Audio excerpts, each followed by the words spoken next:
வணக்கம். சற்று முன் கிடைக்கப்பெற்ற ஒரு மிக மிக முக்கியமான செய்தி ஒன்று வெளியாகியுள்ளது.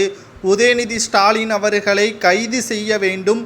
சனாதானத்தை பற்றி பேச உதயநிதி ஸ்டாலின் அவர்களுக்கு என்ன தைரியம் இருக்கிறது?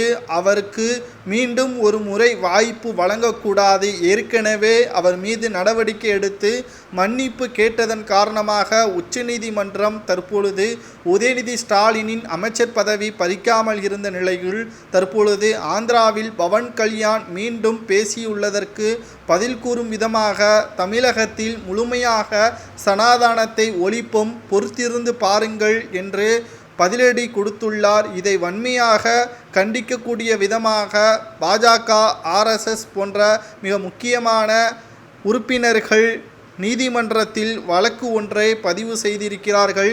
துணை முதல்வராக இருந்து கொண்டு அனைத்து மக்களையும் ஒருமனதாக பார்க்கக்கூடிய பொறுப்பில் இருந்து கொண்டு சனாதானத்தை ஒழிப்பேன் என்று பேசுவது அவரது பதவிற்கு அழகல்ல.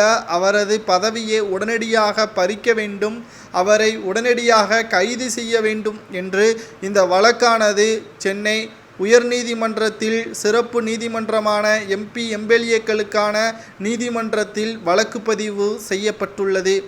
ஏற்கனவே இவர்கள் மீது வழக்கு பதிவு செய்யப்பட்டு நீதிமன்றத்தில் விசாரணையில் இருக்கக்கூடிய நிலையில் மீண்டும் இவ்வாறான பேச்சுக்களுக்கு மீண்டும் தமிழகத்தில் கலவரத்தை உண்டாக்கும் விதமாக துணை முதல்வர் பதவியில் இருந்து கொண்டு உதயநிதி ஸ்டாலின் அவர்கள் சனாதானத்தை ஒழிப்போம் என்று ஒரு குறிப்பிட்ட சமுதாய மக்களை இழிவுபடுத்தும் பேசுவதால் அவர் பதவிற்கு தகுதி அற்றவர் என்று கூறி அவரது பதவியை பறிக்க வேண்டும் என்று தற்பொழுது வழக்கு பதிவும் செய்யப்பட்டுள்ளது.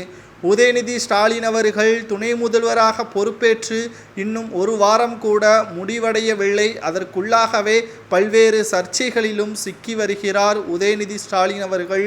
தற்பொழுது பதவி பறிக்கக்கூடிய வகையில் அவரை கைது செய்தால் முதல்வர் ஸ்டாலின் அவர்களுக்குத்தான் மிகப்பெரிய ஒரு அவமானமாக இது பார்க்கப்படும். காரணம், உதயநிதி ஸ்டாலின் அவர்கள் துணை முதல்வராக பொறுப்பேற்றதிலிருந்து தமிழக மக்களுக்கு என்ன நன்மை செய்தார்? டாஸ்மாகை மூடிவிட்டாரா?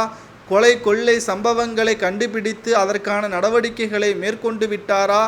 சாதியையும் மதத்தையும் வைத்துதான் திமுக அரசியலை நடத்தி வருவதாக புகார்களும் தற்பொழுது உதயநிதி ஸ்டாலின் அவர்கள் நேற்று முளைத்த காளான் சனாதானத்தை எப்படி ஒழிக்க முடியும், பிறர் மதத்தில் எப்படி இவர்கள் ஈடுபட முடியும் என்று வழக்கு பதிவு செய்யப்பட்டது சரியா தவறா என்பதை உங்களது கருத்துக்களை கமெண்ட் வாயிலாக மறக்காமல் கூறுங்கள். நன்றி, வணக்கம்.